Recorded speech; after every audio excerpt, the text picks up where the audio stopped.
this was making the parts for the ships. No matter what it is, they make it. Tool and die makers, they make tools, they make tanks, they make anything you want. Wagons, it all come from there. Then there's next to that one, there's the dry docks, which is number 4, number 5. Of course, number 5, I thank you for obtaining the name of the wolf. Okay, yes. It was thanks to a Facebook group of ex-shipyard workers, and a lot of them didn't remember the story directly, but it was told to them either by their father or their grandfather. Yeah, the Wolf was a supply ship, was a beautiful supply ship, but they had a sister ship. I can't remember the name either. Yeah, another question. But the Wolf was the one active in Malta because their job was take the supplies from Malta, go meet the fleet and supply with food, supply with ammunition, supply with oil. Now we had the oil tankers too that they go and refuel the ships. But the Wolf was there. I was I was at the time of my. Incidentally, in the drawing office, you are allowed only 6 months. If you qualify for the next 6 months, you'll be there for another 6 months. You know what I mean? Depends how you stay, how they with the engineers and designers. I mean, you're a little boy in there, 16-year-old, and they're all on the English with the mustache and all with the big shot. They walk around and okay, you do this now. No, not that. Which it was quite an experience. I tell you, design, drawing, tracing, surveying. The surveying was the most attractive to me. And I still enjoy thinking about it. I go from one subject to another, you see. Let me talk about that's fine, that's great. Let me tell you about surveying. You know what surveying is? That you survey the layout of the land. If there's a hill in here, and there's a little slope, and then goes a little bit, and slope, and an opening in there, and we call that benchmarking. Every 100 feet or 150 feet, that's the guy with the buffer. The buffer was a gauge, a ruler with measurements on it that you read upside down. And the guy he goes every 10 feet, he holds the buffer, and the guy with the theodolite instrument, he reads it, okay, and he writes down every 10 feet. But every 100 feet, he make the biggest decision. It's like this. And we take all the readings, and then we go to the drawing office, and then you expose that what you read into the layout. And bro, it gives you the nice layout of the places. And it's amazing. I don't want to interrupt, but I have to. Nannu, we do the same thing in archaeology. We have an auto level, we survey, we put the benchmarks down, we draw it on the plan. So, and we use benchmarks from the past as well in Malta. You have to, because there's nothing left. So maybe, I don't know if you ever... Because it's all built up now. Maybe today we do the laser beam, right? I don't know if you're ever in Tasilch and Marsaxlák or in Msida by the university, but maybe I looked at the same benchmarks you used. Who knows? No, I doubt it. Anyway, I'll be quiet. What is the instrument that you use? What is it called? It's called an auto level. It's called an auto level. No, that was called theodolite. Yes, theodolites. We studied theodolites. We don't use them anymore. In fact, in my opinion, we shouldn't use auto levels because we have better technology now, but it's still cool. Oh, yeah. Well, but this is how it was. Like we used to go to the country like Dingley Cliffs in that area because they want to survey that part. We survey it and we go put it on paper. Cool. It was delicious. I loved it because that's my style. The dry docks, I explained the dry docks. Let's go about the dry docks now, right? Where the water was survived actually, but it slid forward. It's a space, right, with the gate between a hole between a gate and the sea. So the sea we call it Kashun, the Maltese, or Kasson. So it slides and it separates the water. Actually, it goes into the water by itself. Both waters in the dock and outside. But once you lock that in place, then they pump the water out from the dock, out to outside, and now you see a big dry pool, right? Empty pool. And there, of course, the dock is already with with under posts, they call them wooden posts, and for the keel of the ship to lay under. On the side of the ship, both ways, they had the shipwrights, that part of the MCD, with the hammers, and they put what they call supporters from the side. They float, and they hook them up from the side of the ship to the outside of the dock. And altogether, they have these, maybe I have 50 on this side, 50 on that side, already with the hammer. It was beautiful. And they have one guy with the loudspeaker on top of the front of the dock, right? And he said, "Darling!" Boom! Everybody at once with the hammer, they hit the pole.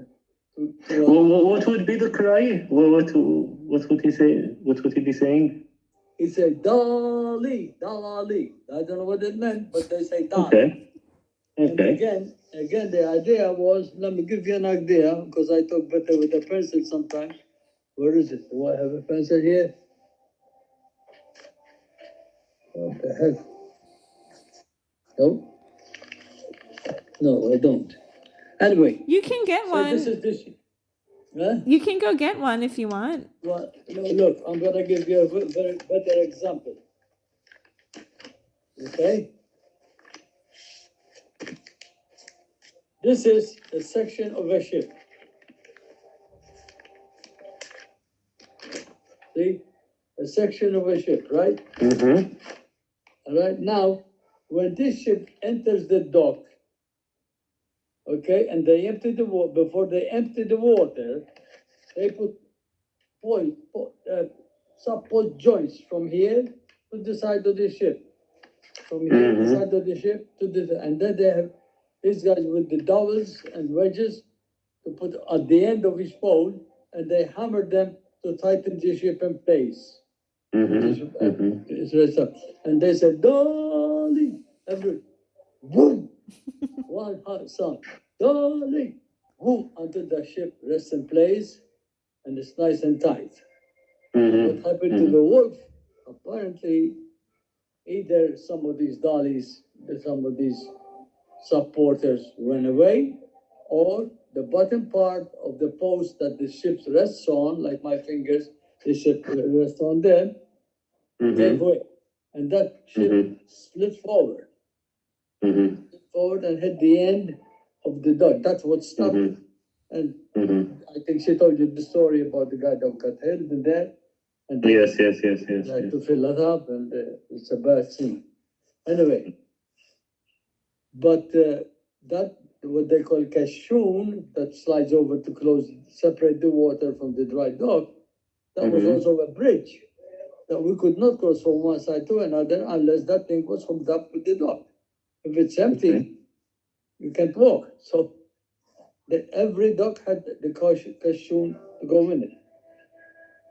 And when they drain the water from the dock itself to throw out to the water, you said you gotta see the fish.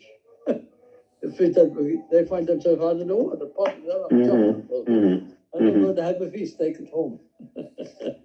Okay. So that's the idea of, then around each dock, I don't know if they're still there, they have cranes, huge cranes on railroad tracks. Do they still have it? There are definitely cranes. I'm not sure if they're on railroad tracks. I can ask. We have cranes everywhere in Malta.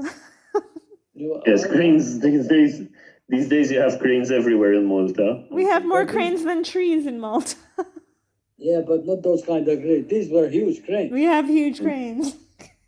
No, that lift the ship? I don't know. Maybe not. I have no idea. Okay. I mean, this is on railroad trucks. Oh, in the Palumbo dockyard, there are still a lot of cranes. I don't know if they're the same ones. I don't know if they're on railroads. I can ask. They are around the dock itself. They're the same ones. They're around the sideways, not on the front, but the sideways only. And they were built in place so they could go like that.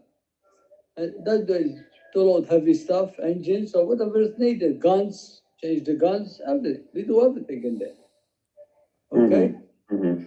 And And then the people work, because on the ship you have people, you have carpenter work, you have welders work, you have scrapers, scraping the ship, you have painters, you have electricians.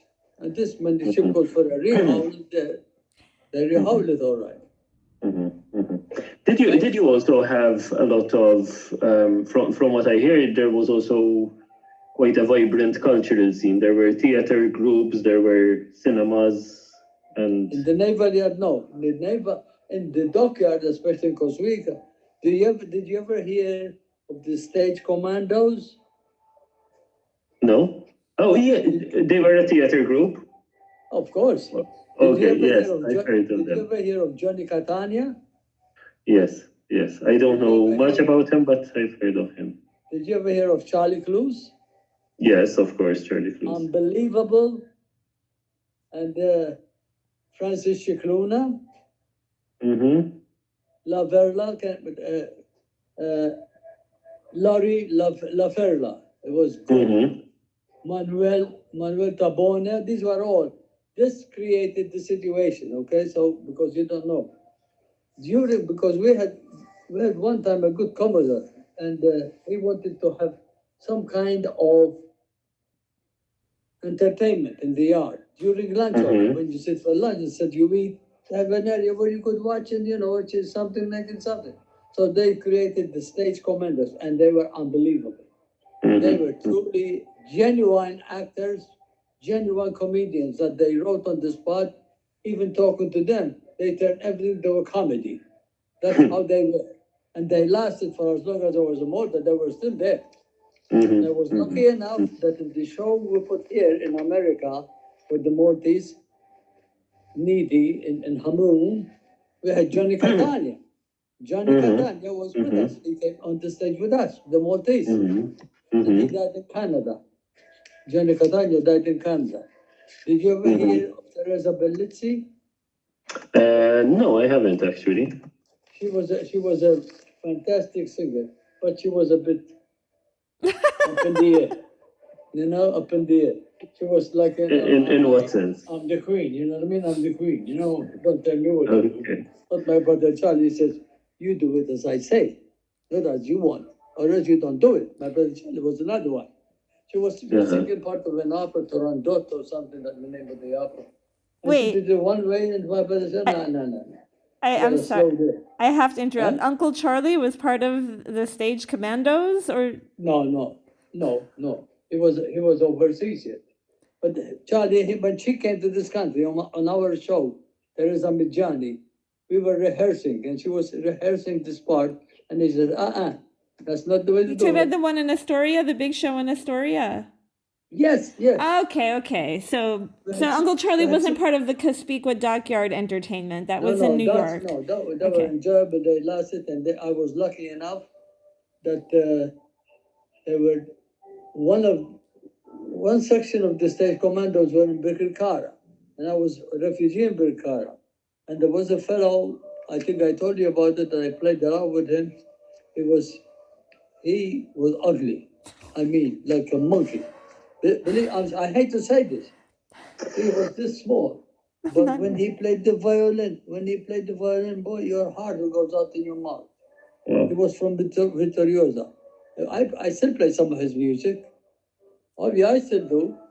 And we used to play for the stage commandos. We played for them for rehearsals. Yeah. Okay. What was his name, Nannu? And don't say he was the blackhead, because I know that's his nickname. But that's part of a different family. Oh, it's a different guy that you call ugly. No, nice. This was a friend of the family, a friend of my grandfather. They used to play together. And it's from Victoria. So his name was Giuseppe Azzopardi. He's a friend of Michael McAuliffe? Yeah, they play together. Two violins. Oh, was your grandfather part of this group? No, way before them, my grandfather. I only remember him when I was a little toddler here. No. Let's go back to the dockyard, okay? Sure. This is the commandos. But besides the entertaining of the theatrical movement, comedies, they had also musicians. one of my cousins, Johnny Vassallo, I don't know if you heard about it, had a nice little 7-piece band in there with the saxophone. He played good saxophone. He was from Melisla. He used to entertain too in there, take the time with the lunch during the lunch hour. You had also musicians from the Navy, Maltese musicians, very, very good quartets and all that, classical music in different sections, here, there, the Cospic and Sanglia. And they We lost your camera. We lost your camera, Nannu. Wait. Did I? Now you're back. Okay. Okay. When you were playing with the Italian prisoners, was that in the dockyard? Yes, of course. I think Michael would love that story. Mm-hmm. I heard it. I forgot the details of it though. Okay, the Italian prisoners in Malta were more or less like on leave. Okay, they had a little pay. They paid them. They were not restricted in any way or form. They gave a curfew when to pay at the barracks, but they were not restricted. And we had an orchestra with Nana singing. I was wondering. I was like, is Nana singing, or is that a recording of Nana singing? Listen.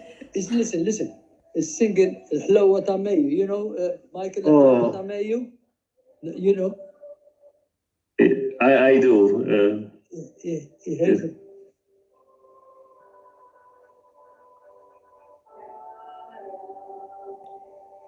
Yes, I can hear her.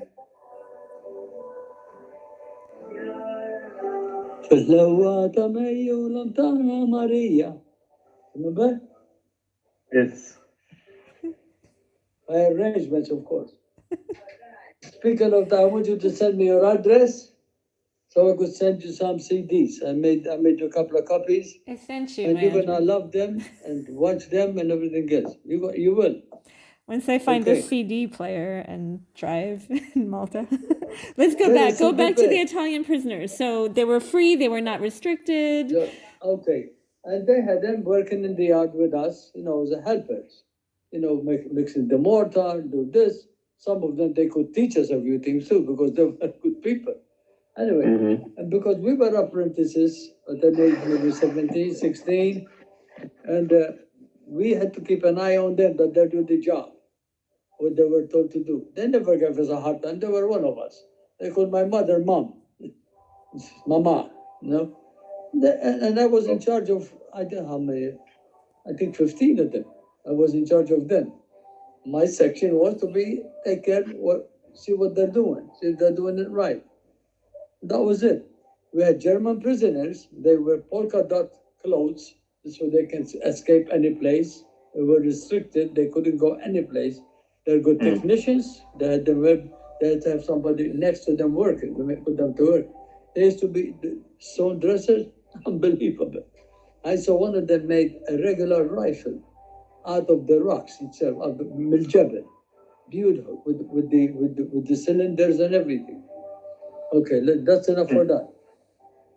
But they were nice. We had 3 musicians playing with us in my band. We used to take them in and we break the curfew at night, take them to Verdala.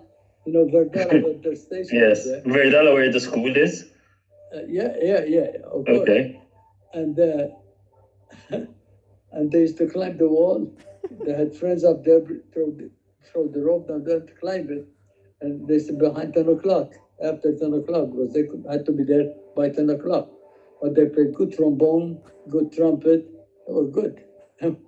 In our house, the mama, papa, and they, what for China, it was nice. All right, good. Let's go to another subject. So just before we close on the subject, they would not be restricted. They would even be invited at your home. Oh yeah, free. They were okay. They just had the curfew, which they broke anyway. Oh yeah, but they go to church at will. As a matter of fact, the Zabbar church was not big enough because there were so many Italian prisoners and they got attend mass and devotions. They were totally free with the regular uniform, with the regular rank. But they were totally free. And they get so much pay per week. I don't know, a couple of shillings, not much, for smoking money. Nannu, when you were a foreman, in the dockyards when you supervised 16 Italian prisoners? Yeah. And that was supposed to be a punishment? That's a really good story. No. That was my job, to take care of them. You had a story when the guy didn't... To supervise them, basically. Yeah. But you have a story when the guy didn't like you and he gave you like the low lives, quote unquote. Wait. Now I'm gonna tell you that. Okay. Then that I was a foreman. That because I was a foreman, because I got so paid off, okay, that here I am, spent 7 years training and schooling, but I'm being supervised by an idiot. He can't even write his name, because he was in Australia. He spoke English, and there was a foreman who was ahead of me, like assistant engineer, that he was in America. His name was Hamid Kalkara. And one of these, English type, you know what I mean? And I says to him, why am I working under these supervisors here? I said, I could have a better job, No, it's too soon. You're too young. You're too soon. I said, okay. But we had an English senior foreman, was big. And he's with the +4, like the golf fence. And I wrote him a letter. I said, Mr. Cross, I would like to state a complaint here. Why am I, with 7 years of training, with education, I'm being worked under this guy? And what made me mad at this guy is because you, as a master mason, you are supposed to take care of what you're building, your people working under you, your crew is under, you're the chief. And even the scaffold that you build, you raised to make the building, it's your responsibility to do it right. Even they have crews that I always wanted to do my own. I supervised my own. And anyway, to make the story short, I wrote him and I says, blah, blah, blah. This, I accomplished this. I'm working for this guy. And my senior foreman, he doesn't actually care for our apprenticeship. We are always in his way because we speak our mind, because we know what we're talking about, right? The calculus, this. Something? He wrote a letter right there and there. Promote John Saliba to a chargeman. Then he says, here, go give it to him. Tell him where it's coming from. Yeah. When I know what was in there, and I said, here's Mr. Hamid here. Here's the letter from Mr. Cross. Mr. Cross? Yeah. Who told you about Mr. Cross? I wrote him a letter. He says, and how did he get back to you? I says, he called me. Oh, he did. He says, where did you get the phone? He didn't have any phone. I says, I gave him the phone number of where I was working. And then he got mad. He got mad at me. And he says, you don't do these things. I says, hey, listen, you can't climb the ladder. He says, but you climb a pole. I says, if the ladder is broken, use what's left on the side. To punish me, gave me a job. It's called the Butts, BUTTS, where they used to have the rifle practice. It's in Shaira, Zabar, and Kalkara. Okay. And the Jezzes, where they built the Christopher Columbus in that area. But, built the movie Christopher Columbus in that area? No. I know Shaira, with Amir, where there's a cemetery. It's a cemetery of the plague. Of the cholera victims. Yeah.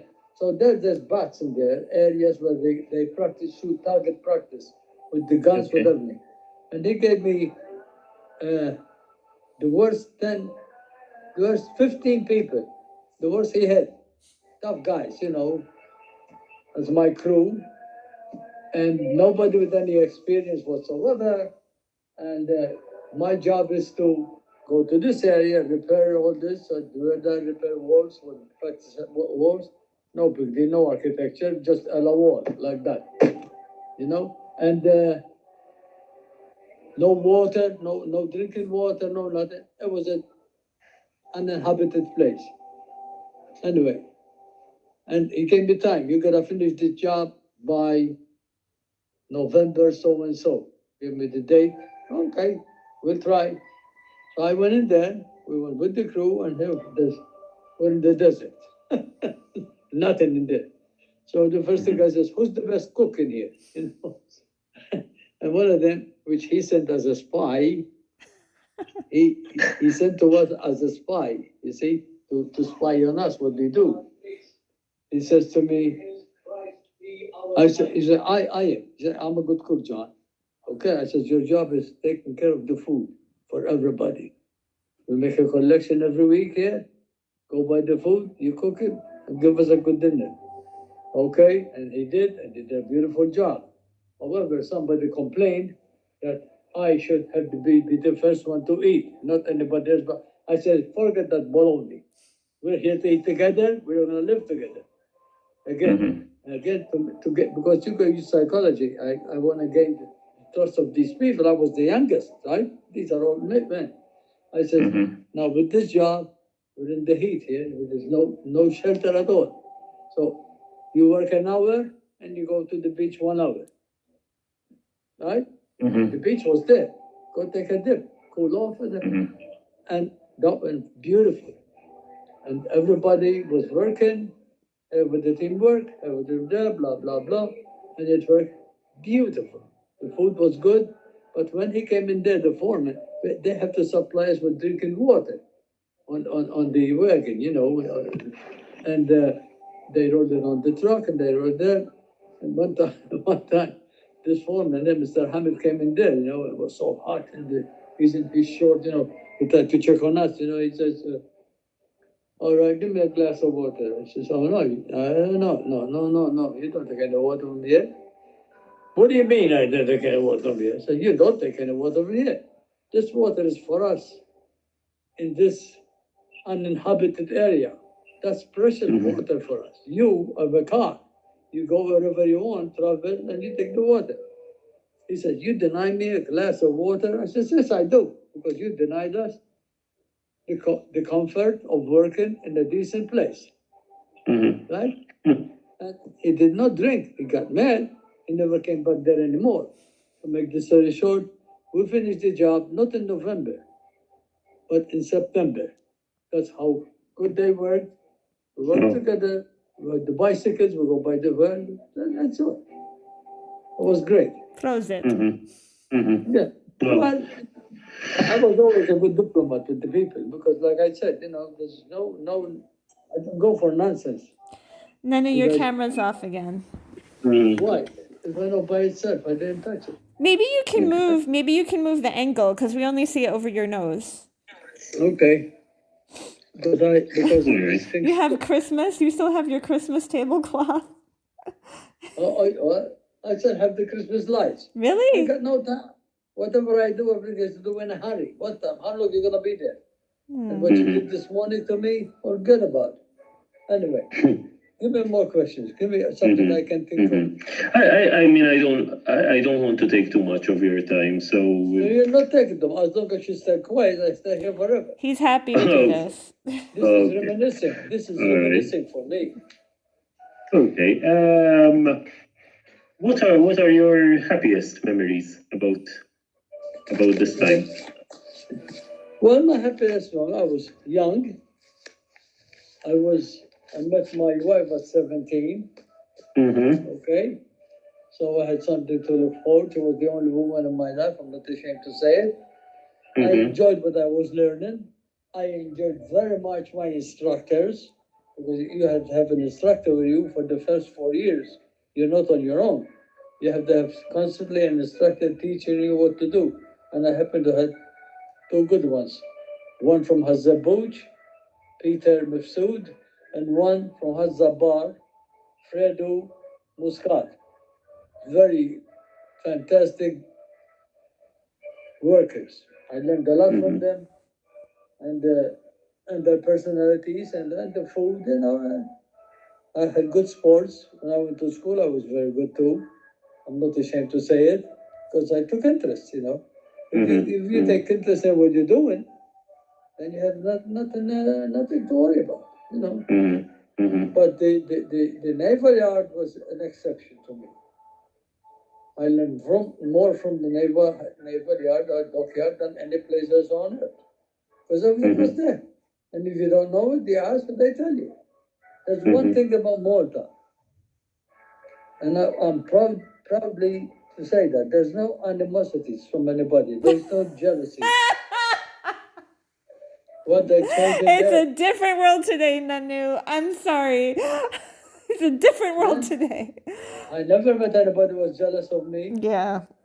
And there were so many good things growing up. Like, for example, you want to learn music, you join a band club. They teach you the music for nothing. They give you the instrument for nothing. And you played with the band, and they give you discounts whenever you have something going on. That was great. Oh, no, fairness, that still goes on. I mean, with the band clubs, with the Casini Talbanda, it still goes on. So, I mean, the instrument isn't actually yours, it belongs to the club, but you can get it for free, you can get tuition. If you want to buy yours, But if you want to buy your own, buy your own. But the club will give you an instrument. And this is all free. And they take personal to teach you music. It's not a classroom. It's not there's 50 people. You sit next to your teacher here, and he explains to you the beatings, the values, and everything. Did the dockyard have its own band club or something like that? No, well, no. Each ship will have a band. Okay. I remember the best band I ever heard was the American, when the Savannah was Dr. Morton, because it struck a mine, and they had the Blackwood Blue Jackets. It was a 32-piece band. It was unbelievable. But they used to pipe music all over the yard, you know, American music, you know, swing music, and that's why we know all the songs. That was so much. Because you're a musician yourself, right? And I've heard you play the guitar and the music you're listening right now, this is all we play. Every instrument. Okay. He played the trombone. Listen here.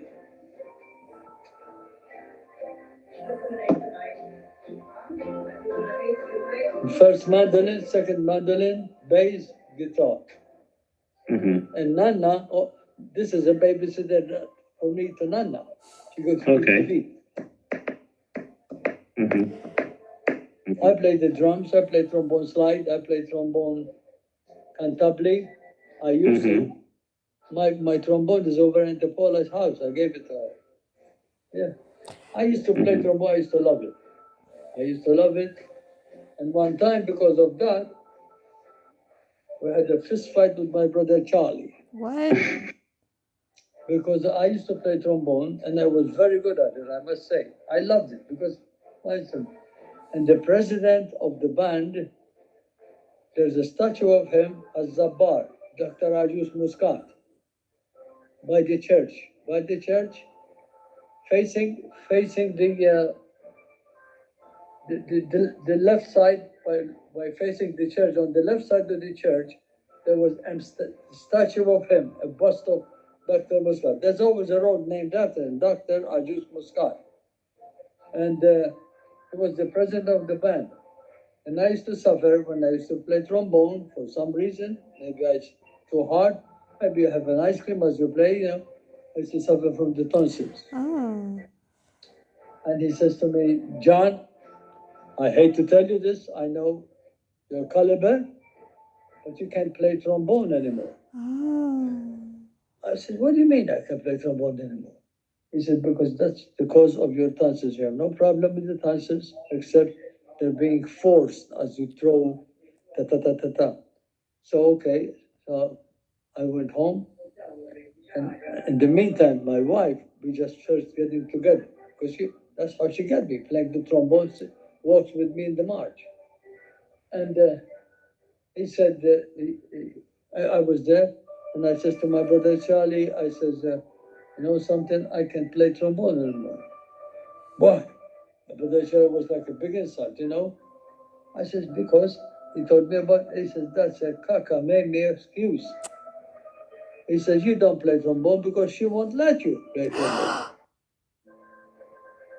He put her, and he was the one to okay her for me. He was the one to okay. He could go with her. He says, "Ma, she's all right." And he loved her because she used to take care of the band, put in the music on for us, Boy, I got mad, and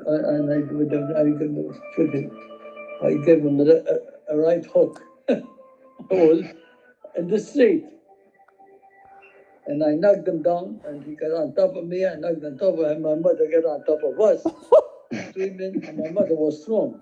She separated us. And she started beating the two of us. And that's the only time we fought. I got insulted because I says, "You don't." I says, "I like trombone. What do you mean I don't?" And I slugged him. Give her enough talk. Where was this on the street? What street was this? Right where you took the picture in the corner where my brother-in-law used to live, that front door, right on that sidewalk, right in there. Oh my God. And you were married? You were married at this time? Or No. You just started dating? We're going out, yeah. Like 17, 18 years old at this time? Yeah, about 19, yeah. And Uncle Charlie was how much older than you? Like 7 years older? 9 years older? About 6 years older than me. Yeah. Wow. Well, he probably deserved it. Incidentally, your great-grandfather today is his birthday. Oh. Okay. And he would have been, if he's still alive, 123 years old. Oh. Auguri, Booz Nannu. Yeah, he was a good guy. He was a beautiful man. We got a lot from him. And here in Mostar today, they had a lot of flags up because it's the anniversary of the bomb. The bomb, that fell in the church. My aunt was in that church. My aunt, my godmother, was in that church. Your aunt was there? Really? She was there. It was 3 o'clock in the afternoon. Yes. When the thing fell through. And it's amazing how she explained it to us, that this thing fell down, big noise, rubble fell from the ceiling. I don't know how the hell they repaired that ceiling. That's the genius of it. And it broke, it was an aerial torpedo. It opened in half. That's good. Which aunt was there? You wouldn't know. Tia Kakin, you don't know her. Whose sister? You know Spedito McAuliffe? Spedito? Yes, that's your mother's. That's my godfather. Yeah, that's my godfather, and she was his mother. She was Uncle Joe's in here in America wife. That guy, he made a couple of kids. He came to America, never returned home. A bum. So your aunt was in the Musta church when it happened. Do you remember anything she said? Like, was she scared? No, that's all she knows. She says that was the miracle of miracles, and the dust flying all over the place. It was in the 3 o'clock Vespers. I think it was if I'm not mistaken, it was a Friday afternoon. Yeah. Now, do you have any more questions, my friend? No, I think we have a lot of interesting stories. Mike, do you want to ask? Mike, do you want to ask any? Do you want to ask anything about the war? Because my Nannu saw a lot of fighting in the war. Well, I told him about the war. The dockyard is defended by the DDB, Dockyard. But what about Defense Battery? But what about like specific things you witnessed, like specific bombings or specific dogfights at the dockyards, or? Well, bombing was all over the place. We were refugees, if you call that, at Brickell Khan. Oh, I lost you. Are you there, Mike? I'm here. Oh, Your granddad froze though. Oh, here I'll stop.